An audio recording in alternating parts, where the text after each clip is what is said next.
नमस्कार, मैं सुनील कुमार स्वागत करता हूं आप सभी का MCA विद सुनील में। उम्मीद करता हूं दोस्तों कि आप सभी अच्छे होंगे। तो चलिए शुरू करते हैं हमारी आज की क्लास। दोस्तों आज हम पढ़ेंगे मैथ से कुछ बेसिक टर्म्स।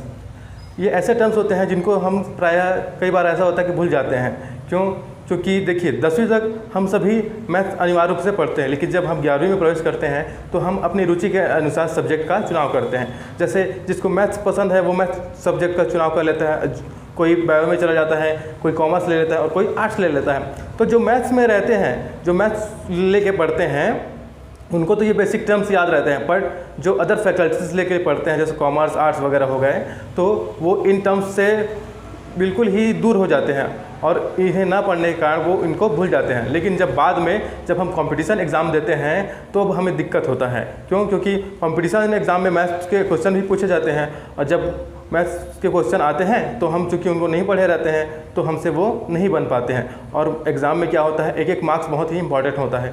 इसलिए हम आज उन टर्म्स को देखेंगे ताकि अगर इससे रिलेटेड क्वेश्चन आए तो आपसे ज़रूर बने और उसमें फुल मार्क्स आपको मिले। तो चलिए शुरू करते हैं हमारी आज की क्लास। तो शुरू करते हैं आज का हमारा मैथ्स का क्लास है ये, ठीक है। मैथ्स का इसमें हम बेसिक टर्म्स देखेंगे। तो सबसे पहले देखेंगे हम सम संख्या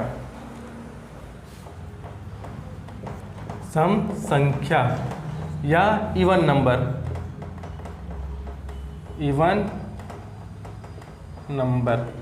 तो इवन नंबर किसको कहते हैं? तो ऐसी संख्या जो 2 से पूर्णतः विभाजित हो वह इवन नंबर या सम संख्या कहलाती है। ऐसी सभी संख्याएं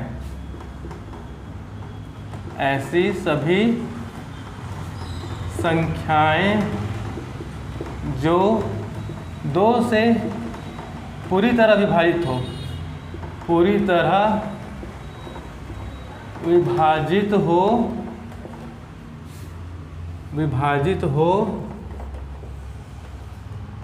सम संख्या कहलाती है। सम संख्या कहलाती है। पूरी तरह विभाजित हो अर्थात वह संख्या जिसमें 2 का पूरा भाग चला जाए वह सम संख्या कहलाता है। जैसे उदाहरण के लिए देख लीजिए, उदाहरण क्या हो जाएंगे, 2 4 6 8 0, ठीक है। तो ये सम संख्याएं हैं। और ऐसी सभी संख्याएं जिसके अंत में 2 4 6 8 और 0 वो सभी सम संख्याएं होती है। जैसे मान लीजिए 22 है ना, 34 46 8250 92 56, ठीक है। तो देखिए इसके अंत में क्या है, ये संख्याएं हैं 2 4 6 0 6। चूँकि ये 2 से पूर्णतः विभाजित हो जाती है अतः ये पूरी संख्या भी 2 से पूरी तरह विभाजित होगा और ये क्या होगा, सम संख्या होगा। तो आप किसी संख्या के इकाई अंक में देखिएगा, ये इकाई अंक होता है, ये दहाई होता है, ये सैकड़ा होता है और ये हज़ार होता है। तो इकाई अंक को आप देखिएगा, अगर किसी संख्या के इकाई अंक में 2 4 6 8 या फिर 0 हो, है ना, 8 जैसे 8 है, 8 के लिए जैसे कोई 4 8 इस तरीके से, जैसे 8 भी हो गया, है ना। तो अगर किसी संख्या के इकाई अंक में 2 4 6 0 8 हो तो वह क्या हो जाएगा, वह सम संख्या होगा। क्यों? क्योंकि इसमें 2 का पूरी तरीके से भाग चला जाएगा, ठीक है। तो ये कुछ उदाहरण हो गए, 8250 46 4 8 5 8, ठीक है।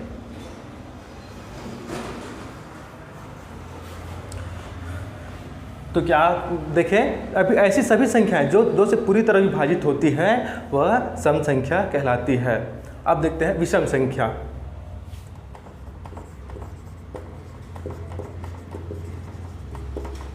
या ऑड नंबर। तो ऐसी सभी संख्याएं जो 2 से पूरी तरह विभाजित नहीं हो पाती,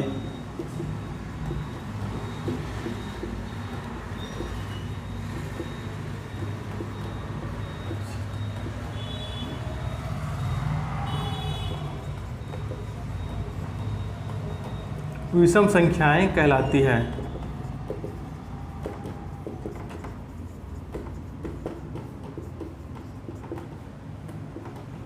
जैसे 1, 3, 5, 7, 9।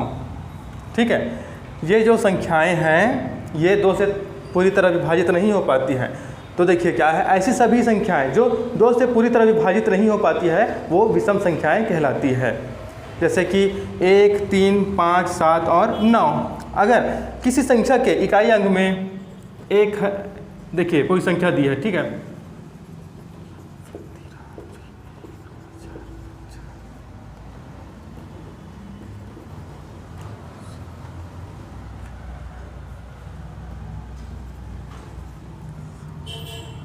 अगर किसी संख्या के इकाई अंक में 1, 5, 3, 9 या 7 हो तो वो विषम संख्या होगी। क्यों?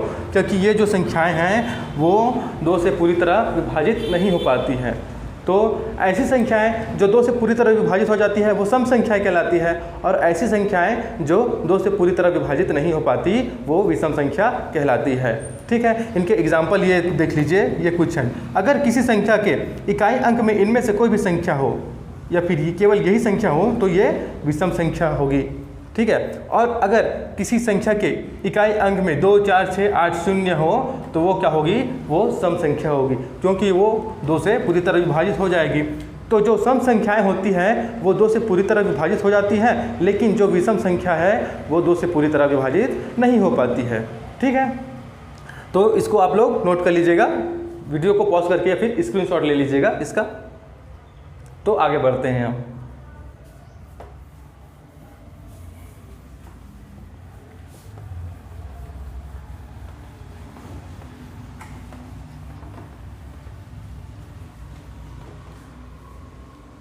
अब देखते हैं पूर्ण संख्या।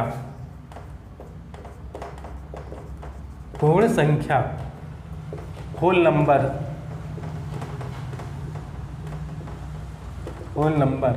तो 0 से लेकर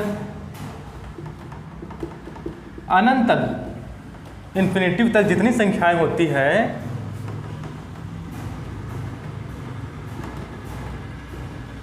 तो 0 से लेकर अनंत तक जितनी संख्याएं होती है वो पूर्ण संख्या कहलाती है या होल नंबर कहलाता है। जैसे 0, 1, 2, 3, 4 से लेकर जितने अनंत तक जितनी भी संख्याएं हैं, जितनी भी संख्याएं हैं वो क्या कहलाते हैं? पूर्ण संख्या कहलाते हैं। ठीक, आगे है प्राकृत संख्या या नेचुरल नंबर। तो 1 से लेकर अनंत तक जितनी भी संख्याएं हैं वो सभी प्राकृत संख्या कहलाती हैं। 1 से लेकर अनंत तक जितनी भी संख्याएं होती हैं वो सब नेचुरल नंबर्स कहलाते हैं। पूर्ण संख्या में क्या था? 0 से स्टार्ट था, लेकिन प्राकृत संख्या में 1 से स्टार्ट है। ठीक है, पूर्ण संख्या उन संख्या को कहते हैं जो 0 से होकर अनंत तक जाता है, लेकिन प्राकृत संख्या में 0 नहीं रहता, ये 1 से स्टार्ट होता है। ठीक है, तो ये दोनों में एक डिफरेंस है। जो पूर्ण संख्या होती है उसमें 0 भी रहता है, लेकिन जो प्राकृत संख्या है उसमें 0 नहीं होता, या 1 से स्टार्ट होते अनंत तक जाता है। ठीक है, अब देखते हैं पूर्णांक। पूर्णांक या इंटीजर। तो आप लोग जैसे जानते होंगे, पढ़े होंगे, एक संख्या रेखा होता है। ठीक है, संख्या रेखा में क्या होता है? 0 होता है, इधर +1, +2, +3, +4 इस तरीके से अनंत तक जाता है, प्लस अनंत तक। ठीक है, और इधर क्या होता है? -1, -2, -3, -4 इसी तरीके से माइनस अनंत तक जाता है। ठीक है, तो 0 के साथ साथ +1 से लेकर अनंत तक जितनी संख्या है, साथ उसके साथ ही साथ -1 से लेकर अनंत तक जितनी भी संख्या है, ये यहाँ से लेके अर्थात माइनस अनंत से लेके प्लस अनंत तक जितनी संख्याएं होती है वो सभी पूर्णांक कहलाते हैं। क्या कहा मैंने? माइनस अनंत से लेके या ऋणात्मक अनंत से लेके जो पॉजिटिव इन्फिनिटिव या धनात्मक अनंत तक के बीच की जितनी संख्याएं होती हैं, चाहे वो ऋणात्मक हो चाहे वो धनात्मक हो, वो सभी क्या कहलाते हैं? वो पूर्णांक कहलाते हैं या इंटीजर कहलाते हैं। जैसे -15, 16, 17, 1095, -1000, 905, है ना, इस तरीके से। तो माइनस अनंत से लेकर के प्लस अनंत तक के बीच की जितनी भी सारी संख्याएं होती है वो क्या कहलाते हैं, वो सब पूर्णांक कहलाते हैं। और जो पूर्णांक होते हैं वो कभी भी दशमलव में नहीं होते हैं। पूर्णांक कभी भी दशमलव में नहीं होते हैं।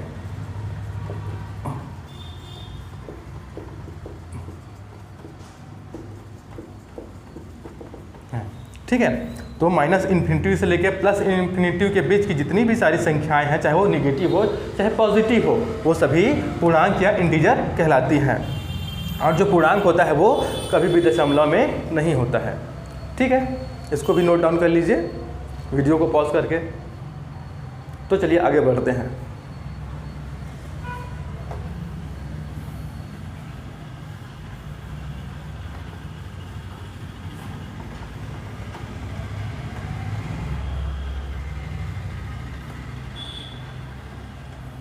अब देखते हैं अभाज्य संख्या। अभाज्य संख्या या प्राइम नंबर।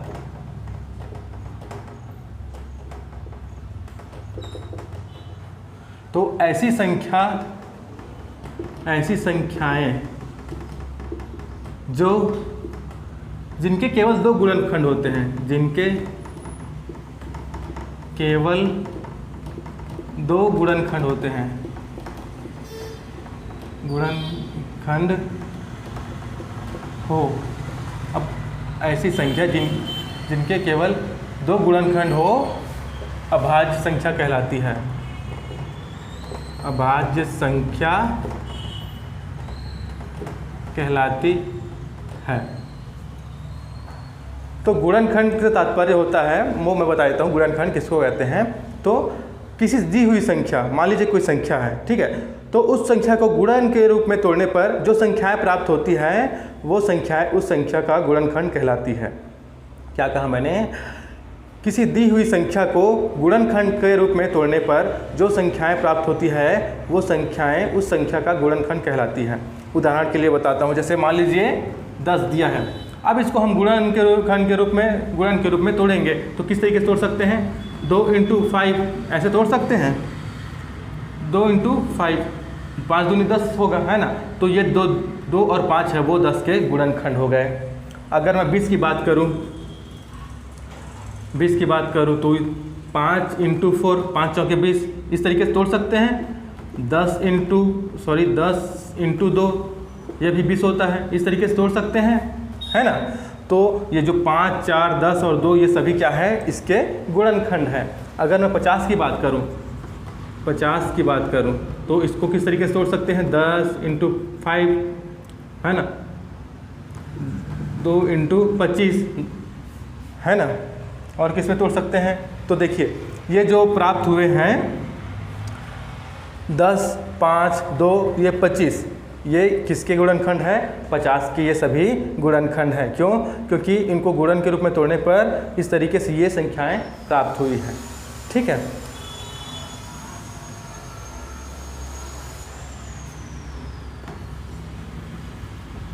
तो देखिए क्या है इसमें? ऐसी संख्या जिनके केवल दो गुणनखंड हो वह अभाज्य संख्या कहलाती है। जैसे मान लीजिए 2 नहीं है, अपन सबसे छोटा 3, 5, 7, 11, 19, 23, 29, ठीक है। तो ये जो संख्या है इनके केवल 2 गुणनखंड होते हैं। जैसे 3 की बात करते, पहला तो 1, दूसरा ये 3। इसको दूसरी तरीके से बोल सकते हैं, ऐसी संख्या जो तो या तो खुद से या फिर 1 से विभाजित होती है वह अभाज्य संख्या कहलाती है। तो जो अभाज्य संख्याएं होती हैं वो केवल स्वयं से या फिर 1 से विभाजित हो सकती है, या फिर जिनमें स्वयं का या फिर 1 का भाग जा सकता है पूरा। ठीक है, तो ऐसी संख्याएं क्या कहलाती है? अभाज्य संख्याएं कहलाती हैं। जैसे 5 की बात करें तो 5 में केवल 1 और 5 का ही जा सकता है भाग, इसके अलावा और किसी का नहीं जा सकता। तो 5 क्या हो गया? अभाज्य संख्या। इसके गुणनखंड क्या है? 1 और 5। उसी तरीके से अगर हम 23 की बात करें तो 23 में केवल 1 और 23 का भाग जा सकता है, उसके अलावा किसी और संख्या का भाग नहीं जा सकता। इसलिए क्या हो गया, 23 भी अभाज्य संख्या हो गए। तो इसके केवल 2 गुणनखंड होते हैं, एक तो 1 होता है, दूसरा होता है 23। अर्थात जो अभाज्य संख्या होती है उसमें केवल 1 और स्वयं का ही भाग जा सकता है। ऐसी संख्या जिसमें स्वयं का और 1 का ही भाग जा सके वो अभाज्य संख्या या प्राइम नंबर कहलाता है। ठीक, ये उदाहरण है कुछ। अब देखते हैं भाज्य संख्या।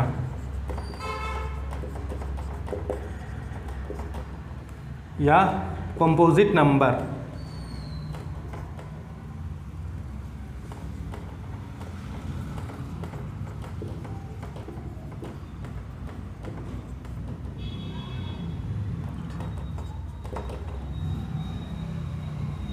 सबसे छोटा अभाज्य संख्या होता है 2। ठीक है, भाज्य संख्या। तो ऐसी संख्याएं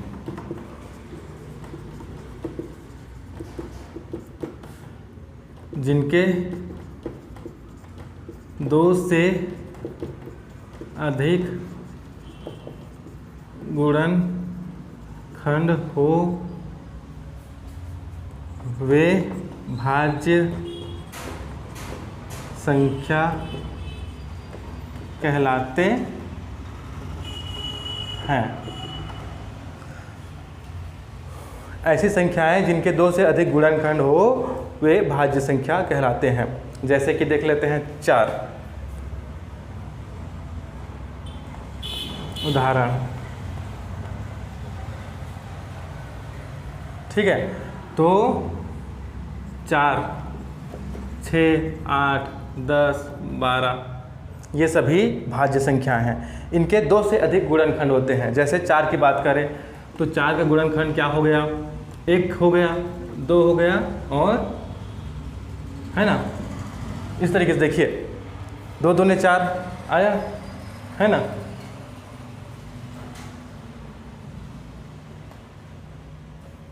अगर हम 6 की बात करें तो 2 × 3 × 1 इस तरीके से इसको तोड़ सकते हैं।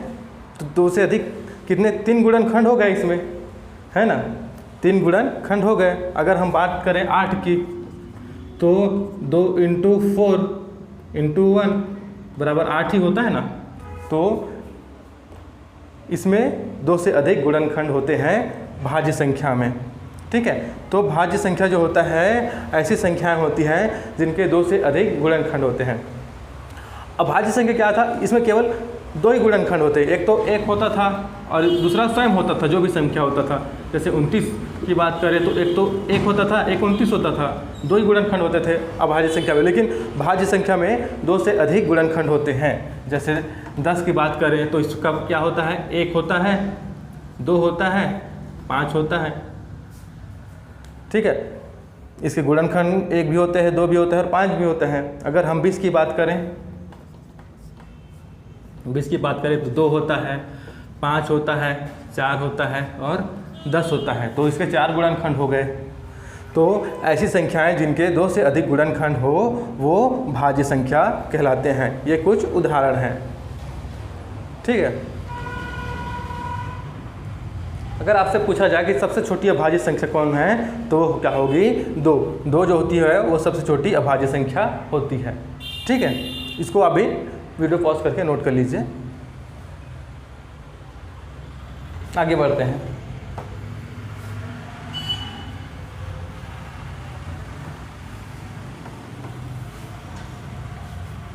अब देखते हैं सह अभाज्य संख्या। सह अभाज्य संख्या या को प्राइम नंबर्स। तो ऐसी 2 संख्याओं का जोड़ा, ऐसी 2 संख्याओं का जोड़ा जिनका HCF या महत्तम समापवर्तक 1 होता है, उन्हें क्या कहा जाता है? सहअभाज्य संख्या कहा जाता है। सहअभाज्य संख्या कहा जाता है।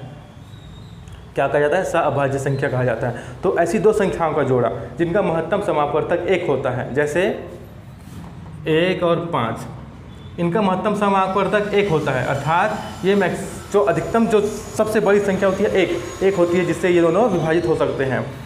जैसे 5 और 9, इनका भी महत्तम समापवर्तक 1 होता है। 11 या 19, ये दो जोड़े हैं ना, तो इनका भी महत्तम समापवर्तक 1 होता है। इनका महत्तम समापवर्तक 1 होता है। बात करें 23, 24, इनका भी महत्तम समापवर्तक 1 हो गए। तो ये क्या हो गए? ये सहअभाज्य संख्या हो गए। जैसे 101 और 103, इन दोनों के महत्तम समापवर्तक 1 होते हैं, अर्थात ये बड़ी से बड़ी कौन सी संख्या से विभाजित होते हैं? तो वो केवल 1 होती है, उससे बड़ी और कोई संख्या नहीं होती है जिससे ये दोनों विभाजित होते। तो ये दोनों क्या हैं, या फिर ये जो जितने उदाहरण दिए हैं ये सभी सहअभाज्य संख्याएं हैं, क्योंकि ये केवल 1 से विभाजित हो सकते हैं और अर्थात इनका महत्तम समापवर्तक 1 होता है। ठीक, तो इसको नोट कर लीजिए।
आगे बढ़ते हैं।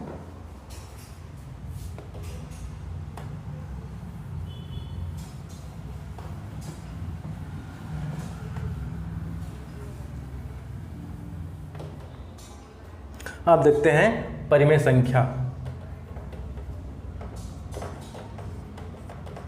परिमेय संख्या या रेशनल नंबर, रेशनल नंबर। तो ऐसी संख्याएं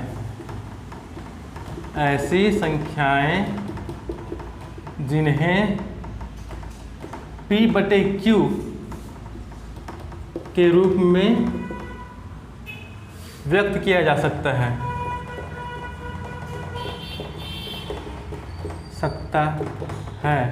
जहां Q 0 के बराबर नहीं होना चाहिए हो, तो वह संख्या परिमेय संख्या कहलाती है।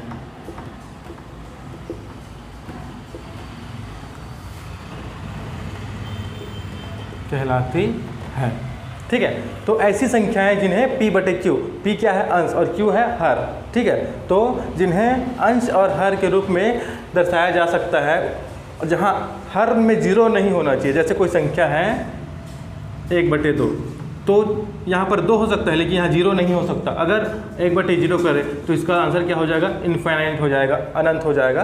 तो ये गलत हो जाएगा, और ये जो है परिमेय संख्या नहीं है, क्योंकि इसका आंसर अनंत हो जा रहा है। तो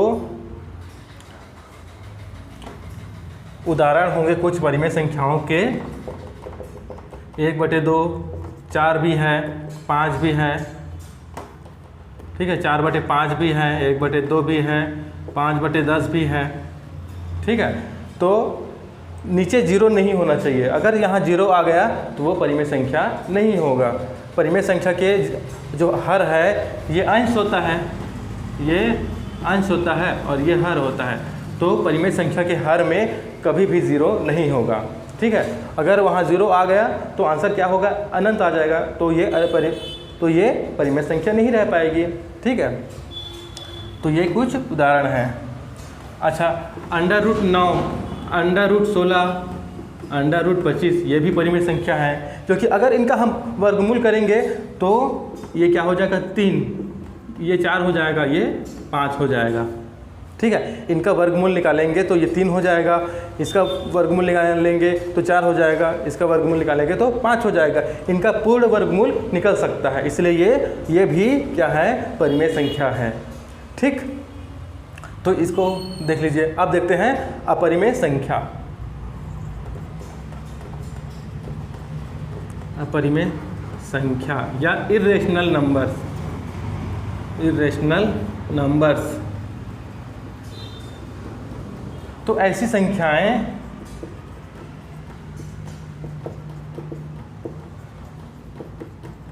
जिन्हें P/Q के रूप में व्यक्त नहीं किया जा सकता,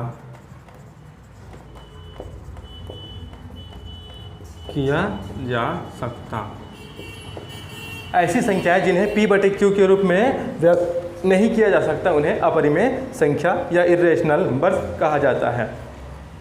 जैसे √3, √5, √11, ठीक है। ये जो संख्याएं होती हैं इन्हें हम P/Q के रूप में व्यक्त नहीं कर सकते, ठीक है। क्यों? क्योंकि इनका जो अगर हम वर्गमूल निकालने की कोशिश करें तो इनका पूर्ण वर्गमूल हम नहीं निकाल पाएंगे, ठीक है। ये क्या होंगे, दशमलव में आएंगे इनका जो वर्गमूल होगा, इसलिए ये अपरिमेय संख्या है। जो पाई है वह भी अपरिमेय संख्या होता है, पाई जो है वो भी अपरिमेय संख्या होता है। लेकिन पाई का वैल्यू होता है 22/7, ठीक है। पाई का वैल्यू क्या होता है, 22/7। 22/7 परिमेय संख्या होता है, ठीक है। जो 22/7 होता है वो परिमेय संख्या होता है, लेकिन जो पाई होता है वो अपरिमेय संख्या होती है, ठीक।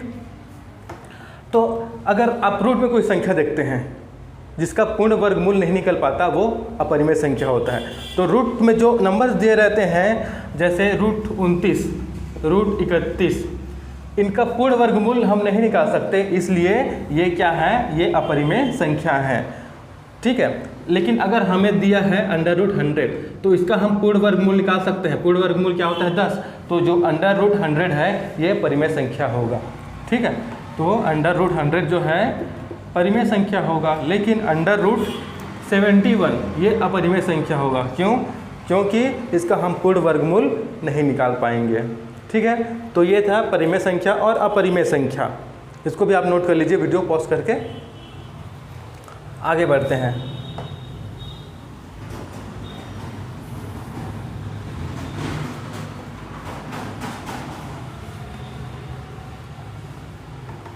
अब देखते हैं हम वास्तविक संख्याएं। वास्तविक संख्याएं या रियल नंबर्स।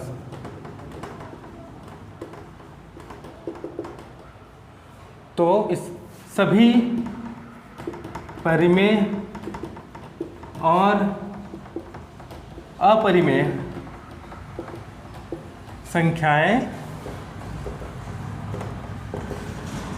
वास्तविक संख्या या रियल नंबर्स कहलाते हैं। वास्तविक संख्या या रियल नंबर्स